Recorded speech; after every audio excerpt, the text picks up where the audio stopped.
Yo, what up, lames? Nerds? Reading books?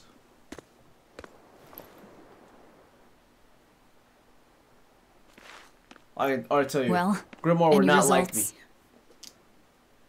Yes. Well, thanks to the boy here. And I really want her As to it like turns me. out, he has quite the knack for languages. Only because I've got the best teacher. And I'm a Careful, genius. Honey-tongue, you'll give this old girl ideas. Huh? Whoa. Now, child, I'm sure they're curious about the song we unearthed. Why don't you read it aloud? Oh. I think she Yes, meant he teacher. was going to get velvet jelly. Song? Let's listen. Eight-headed is the lord of the land, with 7 mouths to devour malevolence. Through pulses of earth doth base nature's flow, as he awaits the time of awakening. 4 Oh Empyreans my may God. tear him asunder, but so long as there is one receptive to divine power, Therians shall be forever reborn, in sight of the full crimson moon. The nameless Empyrean hath one heart. The nameless Empyrean hath one body. Therians? Essentially, this ancient text you found is an annotated volume of drawings and songs pertaining to Enominat. Annotated? Then hurry up and just tell us what it means. I'm sorry. So far, we've only figured out how to read the song lyrics. All right. I take it we're still in for a good long wait before it's thoroughly decrypted. Likely so, but if we want to find out what the Abbey is up to, we need to know what's in this book, no matter how long it takes. What the Abbey's up to, is it? I think we can learn much, even from the lyrics alone. The drawings depict him with 8 heads. One of them belongs to his main body, but the other 7 are his mouths. Those mouths consume malevolence, sending it along Earth pulses back to that main body so he can awaken. The 7 monsters fitting that description are called... Therians. Right. Now as for this malevolence, I have no idea what that means. What about the second part? I haven't studied much ancient history, but it said this world was created by 4 Empyreans: earth, water, wind, and fire. But they also call Enominat an Empyrean. Perhaps a war broke out between Enominat and the other Empyreans that resulted in him being sealed away. But if there is someone to connect with this divine power, the Therians will keep spawning. And just like that, Enominat will be revived. If we assume that Shepherd Artorius fits that bill, and that he's trying to reawaken Enominat, everything lines up. Which means our job is to Oh. find these Therians and cut off Enominat's heads, so to speak. But where do we even start looking for them? Remember, the song states that the Therians in Enominat's body are connected through earth pulses. If their job is to feed Enominat, the most effective place to position them would be at the earth pulse points. Points? The place is where the power of Earth pulses is concentrated. Places with that sigil. Hey, remember the barrier that was keeping this bug in the forest? Oh. Dude, you're freaking genius, Laffy. Wait, are you trying to say that thing's a Therian? And yet, it would explain why the Abbey was keeping it locked up. And there was that Dude, now same we barrier understand at the what's villa, going too. on, man. Right, exactly. That's right. Do you suppose that was also a Therian? Does that mean the Therians all come in different forms? Yeah, boy, let's go Should we whack go to some Logris and check? Therians, boy. We've just started deciphering the book. I'd hate to lose time on some fool's errand. I'd rather know at least a little more about what's in it before we make a move. Fine, man. Fine. already know Something what to do, bothering just you, saying. Grim? This line.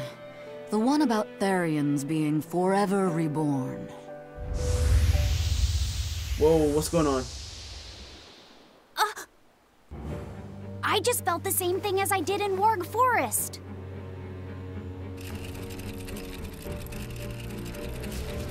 Oh, is an Earth pulse? Or is there a Therian right around us? The needle's pointing in the direction of Amenoch's temple, Palamedes. Do I recall hearing that the Abbey took that over? Temples and ritual sites are often built on places thought to be rich in spiritual energy. Could the temple possibly be an Earth Pulse point? Yeah. Oh yeah. There's lots of Earth Pulse points scattered all over the world. If there's only 7 Therians, most of them will be empty. It's not like we have any better leads. If there's even a chance, shouldn't we go check it out? Oh yeah. Let's do it. Better than sitting around waiting on the book. If nothing else, we'll find out what Laphicet is sensing. Let's go. Just a theory, but if you were to kill a Therian... What? I guess there's only one way to find out. Never mind. Good luck out there. Thanks, Grim.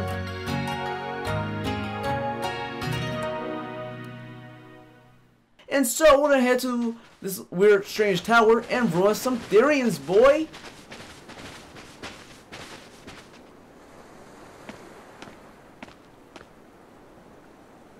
Who are you? The innkeeper's daughter.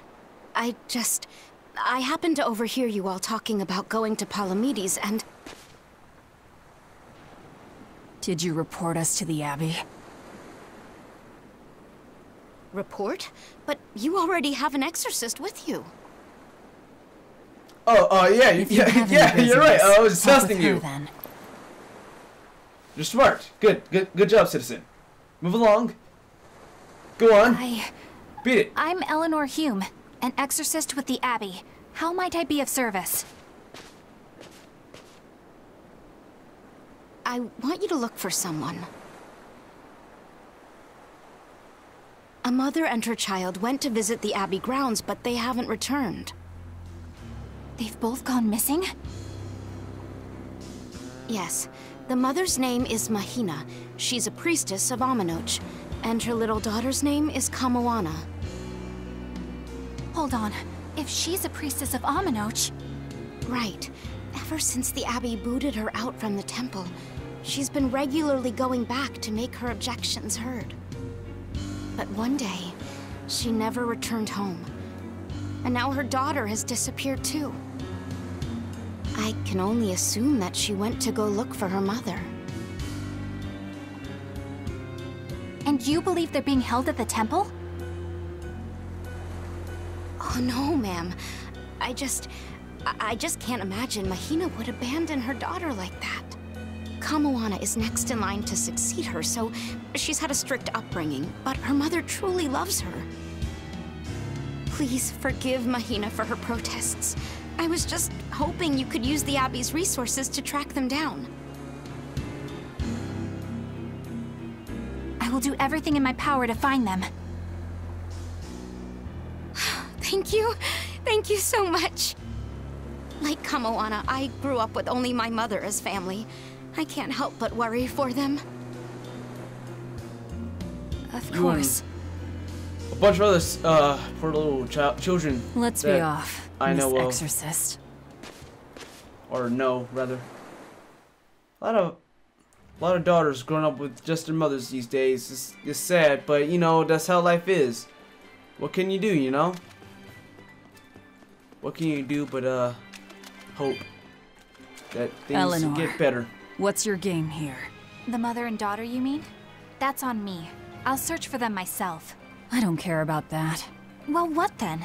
Why are you actively helping us decipher the book, when we're using it to thwart the Abbey's plans? You think I might be deliberately misleading you? Laying a trap of some sort for you all? Are you? I think you're a lot of things, Demon. But foolish is not one of them. I want to know the truth. I want to know what Lord Artorias is trying to accomplish. And there's something happening in the world right now. I want to know what it is. Unfortunately, little old Eleanor has never been deemed trustworthy enough to be given such information. So, my only option is to find out for myself. You've got the soul searching down at least. The Abbey and your band of rogues follow two different paths, but something tells me either will lead me to the same destination. And so you don't see any need to lie to us? Exactly. And what'll you do if those truths don't line up cleanly with what you believe? I'm not sure yet. As honest an answer as any. Either way, it looks like you'll be working with us for the near future. Yes, for now. Hey, could I ask you something? What is it? About the Therians. I've heard you call yourself a Therian before. Is there any particular insight you have about them? No, none. Artorias said I was one, that's all. And that doesn't bother you? Does it bother you? Nope, not at all. If you're not worried, then neither am I. I'm surrounded by freaks. You know what? That's true.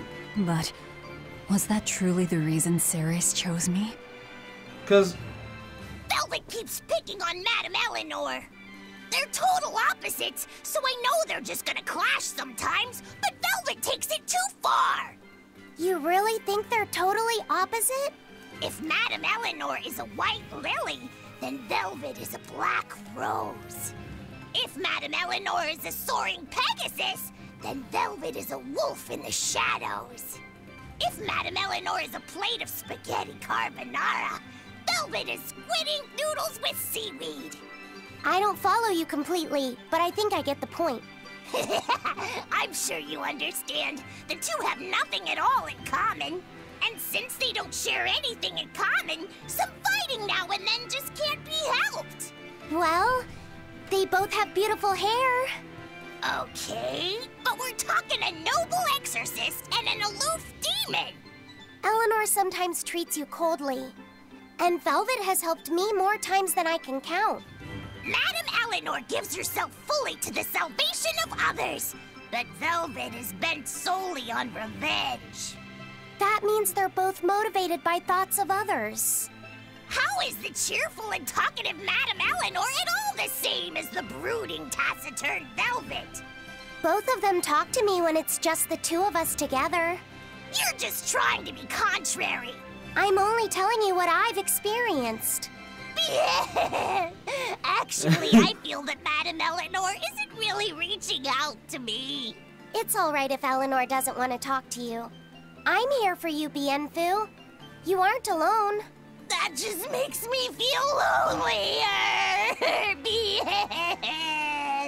You Well, two then are fuck opposites you. yourselves. Huh? that is true. Being is negative. Lavi, he's more positive than Bienfu is.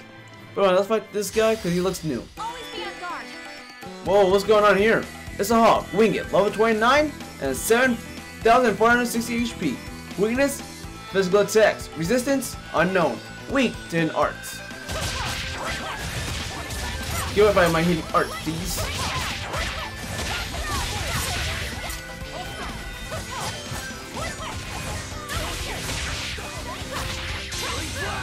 Here it comes.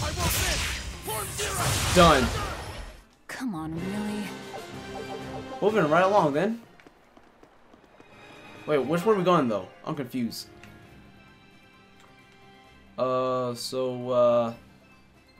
I don't know which way to go, dude. Well, alright, got it. Got it now. So, but wait, look at here. Can I zoom in any way? Let's zoom out. Oh, cool, the whole world. Neat. Okay, so anyway. Alright, we want to take the top route. Okay. So I learned how to... There we go. Okay, it was just a... Alright, I was walking into something stupid, that's all. I understand now. Let's go over here, though. Gain the treasure. Yep. Yeah, fork you. Where we at on EXP? 3,500. Okay, cool. Well, whatever. It's cool. I'll grind after this episode. So you guys won't. So just in case you guys are like yelling at me to, like, what are you doing, man? You're only level 30, and you gotta be level 40 to kill this thing. What are you doing, man? Trust me, guys. I'm a genius. All of a sudden, I like die 10 times at the at this chapter's boss. Oh gosh, you're fast. Oh, you're annoying me. I'll check you out. This is a sea serpent. It's an Upidus. Level 29, 5,795 HP. Weakness, physical attacks. Resistance, fire. We'll see about that. But no, they should not be able to resist fire because they live in water, right? They're still living beings, right? I mean, not human beings, but they're living beings. And then fire dries out the fish. So I'm just saying. Just wait until I pull out the good stuff. Just from the window. But yeah, you see what I'm saying, right? They're fish. They'll dry out if they're by fire. Because fire also like burns oxygen, so there's no way they're gonna get at least a little bit of water from the air. Nah, they're done in rings.